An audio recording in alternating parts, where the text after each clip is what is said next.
بسم الله الرحمن الرحيم يا أيها الذين آمنوا اتقوا الله ولتنظر نفس ما قدمت لغد واتقوا الله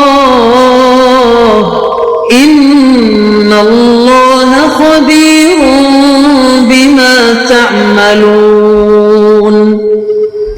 اے ایمان والو، اللہ سے ڈرتے رہو اور ہر شخص کو دیکھنا چاہیے کہ اس نے کل یعنی آخرت کے لیے کیا سامان بھیجا ہے، اور ہم پھر کہتے ہیں کہ اللہ سے ڈرتے رہو، بے شک اللہ تمہارے سب اعمال سے خبردار ہے۔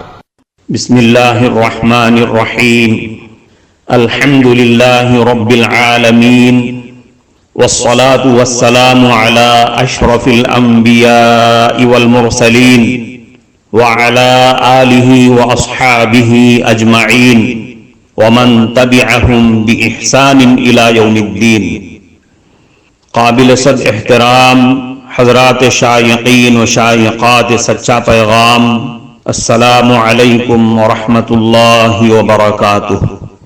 آج کی محفل میراث النبی کے نورانی پروگرام میں آپ کا استقبال ہے۔ اہلا و سہلا مرحبا۔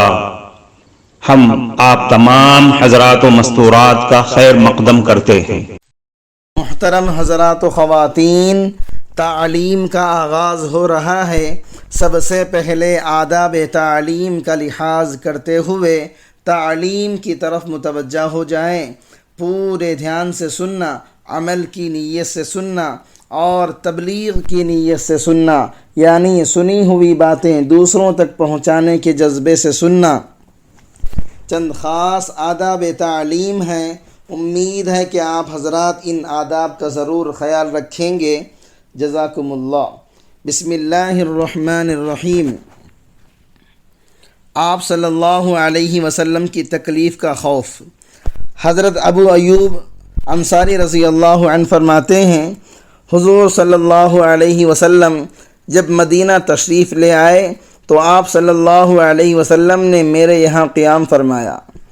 حضور صلی اللہ علیہ وسلم نیچے ٹہرے ہوئے تھے اور میں اپنے گھر والوں کے ساتھ اوپر کی منزل میں۔ جب رات ہو گئی تو مجھے خیال آیا کہ میں اس گھر کے چھت پر ہوں جس کے نیچے حضور صلی اللہ علیہ وسلم ہیں، اور میں حضور صلی اللہ علیہ وسلم کے اور وحی کے درمیان حائل ہو رہا ہوں۔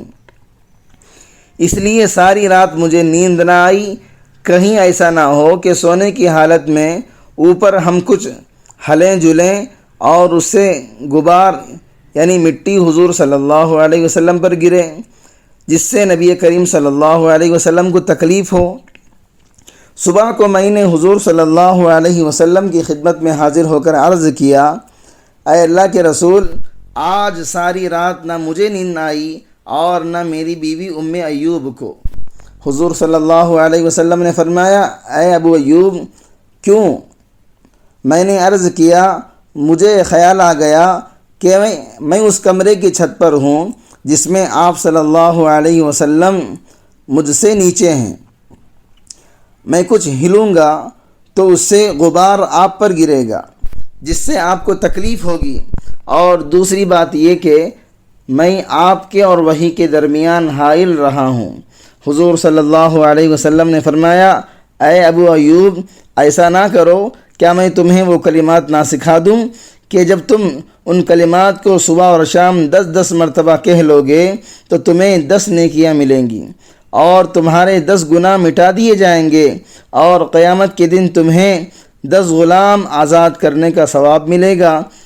اور وہ کلمات یہ ہیں، لا الہ الا اللہ لہ الملک ولہ الحمد لا شریک لہ۔ حضرت ابو ایوب انصاری رضی اللہ عنہ فرماتے ہیں، جب حضور صلی اللہ علیہ وسلم میرے مہمان بنے تو میں نے عرض کیا، میرے ماں باپ آپ پر قربان ہوں، مجھے یہ اچھا نہیں معلوم ہوتا کہ میں اوپر ہوں اور آپ صلی اللہ علیہ وسلم نیچے۔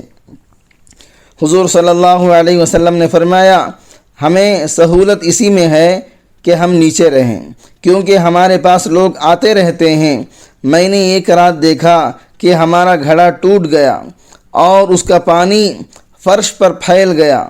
میں اور ایوب دونوں اپنا کمبل لے کر کھڑے ہو گئے اور اس کمبل سے وہ پانی خشک کرنے لگے، سکھانے لگے۔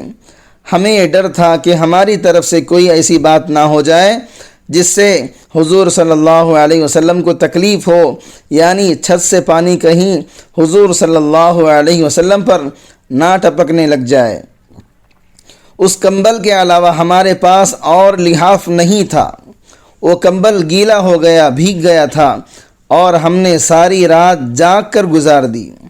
ہم کھانا تیار کر کے حضور صلی اللہ علیہ وسلم کی خدمت میں بھیج دیا کرتے۔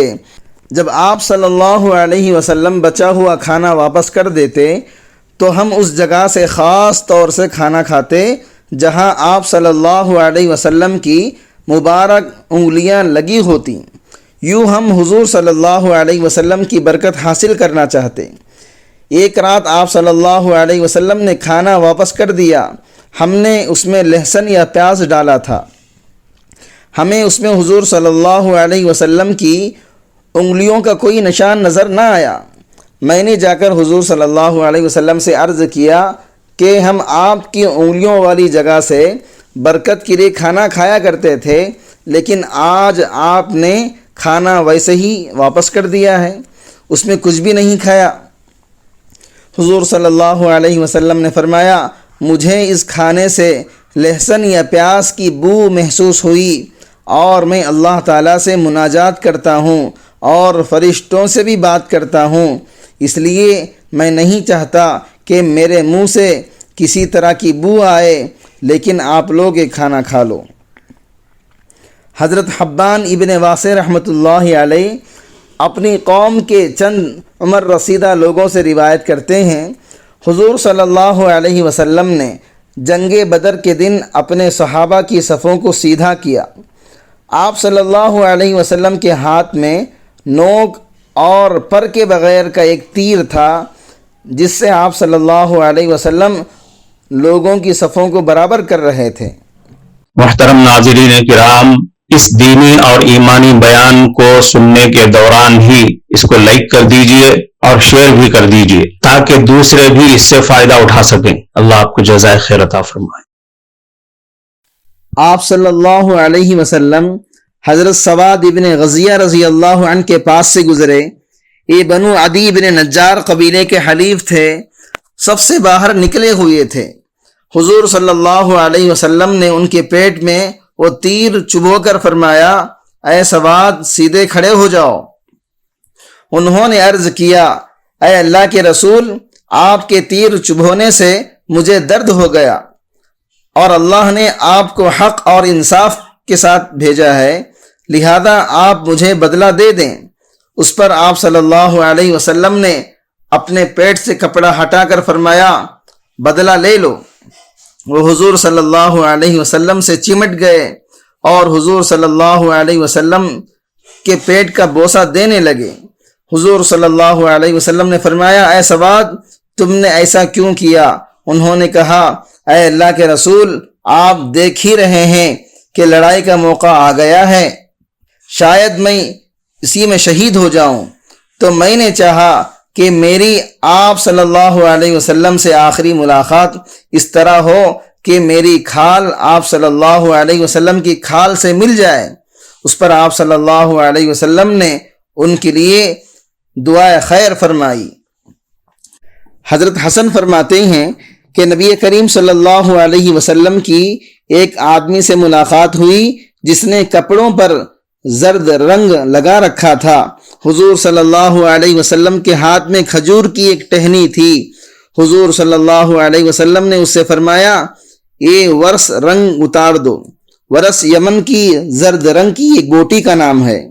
پھر آپ صلی اللہ علیہ وسلم نے وہ ٹہنی اس آدمی کے پیٹ میں چبو کر فرمایا، کیا میں نے تم کو اس سے روکا نہیں تھا؟ ٹہنی چبھونے سے اس کے پیٹ پر نشان پڑ گیا لیکن خون نہیں نکلا۔ اس آدمی نے کہا، اے اللہ کے رسول، بدلہ دینا ہوگا۔ لوگوں نے کہا کیا تم اللہ کے رسول صلی اللہ علیہ وسلم سے بدلہ لوگے؟ اس نے کہا کسی کی کھال میری کھال سے بڑھیا نہیں ہے۔ حضور صلی اللہ علیہ وسلم نے اپنے پیٹ سے کپڑا ہٹا کر فرمایا لو بدلہ لے لو۔ اس آدمی نے حضور صلی اللہ علیہ وسلم کے پیٹ کا بوسہ لیا اور کہا میں اپنا بدلہ چھوڑ دیتا ہوں تاکہ آپ قیامت کے دن میری سفارش فرمائیں۔ حضرت ابو سعید رضی اللہ عنہ فرماتے ہیں حضور صلی اللہ علیہ وسلم مرض الوفات میں ایک دن ہمارے پاس باہر تشریف لائے۔ ہم لوگ مسجد میں تھے۔ آپ صلی اللہ علیہ وسلم نے سر پر پٹی باندھ رکھی تھی۔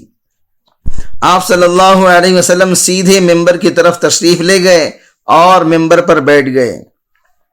ہم بھی آپ صلی اللہ علیہ وسلم کے پیچھے پیچھے چل کر آپ صلی اللہ علیہ وسلم کے پاس بیٹھ گئے اور آپ صلی اللہ علیہ وسلم نے فرمایا اس ذات کی قسم جس کے قبضے میں میری جان ہے میں اس وقت حوض کوثر پر کھڑا ہوں، اور یہ بھی فرمایا ایک بندے پر دنیا اور اس کی زینت پیش کی گئی لیکن اس نے آخرت کو اختیار کر لیا تو کوئی سمجھ نہ سکا اس بندے سے کون مراد ہے۔